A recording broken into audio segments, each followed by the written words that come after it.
AI's effect goes beyond just art and creativity. It's now going into the workplace and into your job and affecting the job market.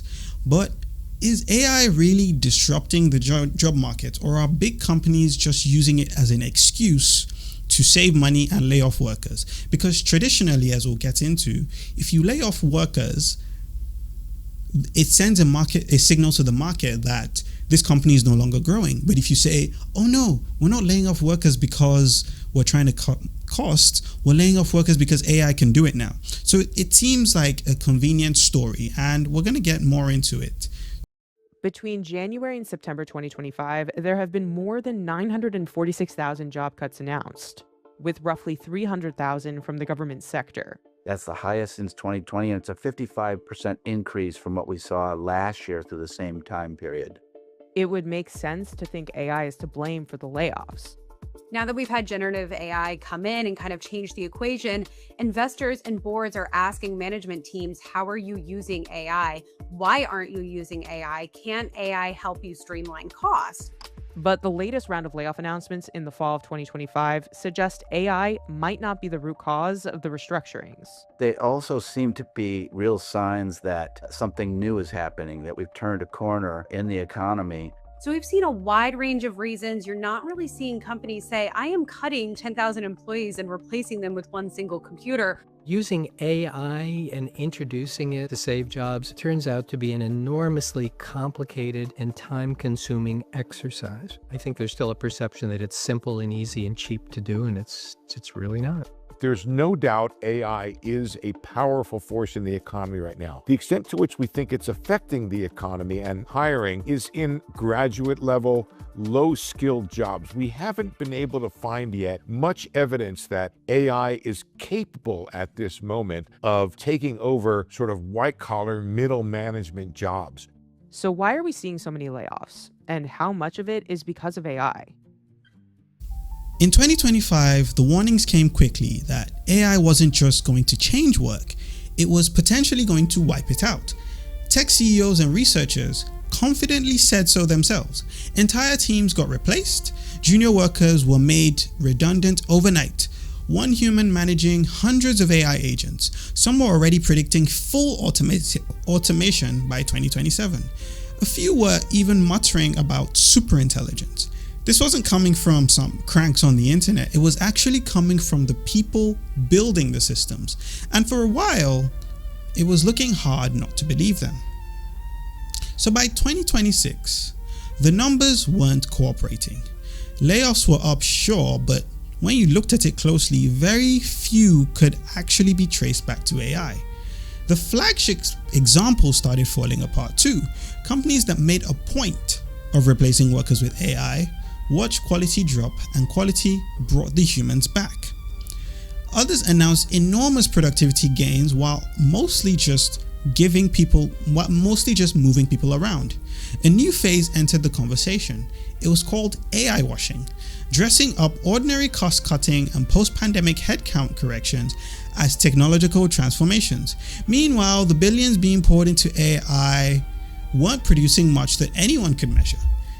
The apocalypse was a no-show. Something more just mundane, something more straightforward was happening. So the real shift wasn't really people losing their jobs. It was about how companies were thinking. AI had become less of a tool and more of an excuse. Hiring froze not because AI had taken over, but because executives were convinced it was about to. Workers who just weren't replaced. Roles quietly vanished, and a lot of those so-called AI displaced positions hadn't disappeared at all. They just became outsourced, relocated, or filled somewhere cheaper. The automation story was a useful frame that something much older, trimming costs, offloading labor, squeezing margins. AI wasn't the cause anymore, it was the cover story. And the damage was mostly visible at the bottom. Entry-level jobs, the ones that used to be how you got started drying up.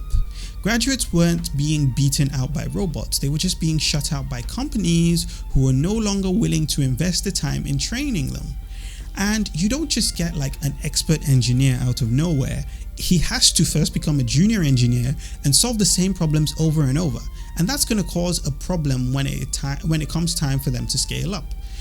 Unemployment or underemployment sometimes climbed. People with degrees took over whatever was available, and without that bottom rung, the whole ladder collapsed, moving. Mid-level workers stalled, senior roles backfilled from outside, progression stalled. Quietly underneath all of this, something else was fraying too. The way skills actually get passed on. The learn by doing model, mentorship, gradual responsibility. All of this was being traded for tools that optimize for output and nothing else. And yet they refused to lose steam. If anything, it got louder. Executives kept warning them about disruption while selling the very products driving it. A neat, self-reinforcing loop. Investors rewarded the pitch, not the results. Companies kept spending even when the returns weren't there. Deadlines slipped, production got quietly revised, but the urgency in the messaging never let up. AI had become both the threat and the product. The story justified the layoffs, inflated valuations, and made the people telling it look visionary. In the environment, being right mattered a lot less than keeping the narrative going. So if you strip away all of the hype, what is left is a little bit less dramatic. It's kind of more troubling. AI is changing work, just not by demolishing entire professions in one go. It's changing it's changing how companies behave in anticipation of what it might eventually do. It automates tasks, it squeezes more output from fewer people, it makes hiring, especially the entry level, feel unnecessary. The result isn't mass unemployment, it's a bottleneck. People who can't get in, move up, can't find stable ground, work isn't being destroyed overnight. It's being quietly restructured based on speculation about a future that may or may not come. The most consequential decisions aren't being driven by what AI can do today, they're being driven by what companies think it might do tomorrow. So as we can see, we've spoken a lot about things that have a lot to do with creating art and AI's disruption in the industry. But what it tells you is that there's always an inventive way around it.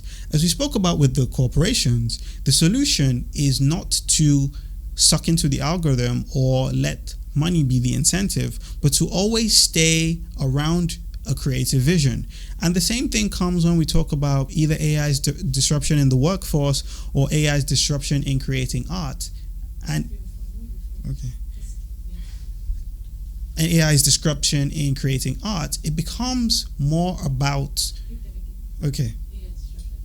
in AI's disruption in creating art, it comes more about creating and expressing yourself and less about making content that gets clicks and gets attention.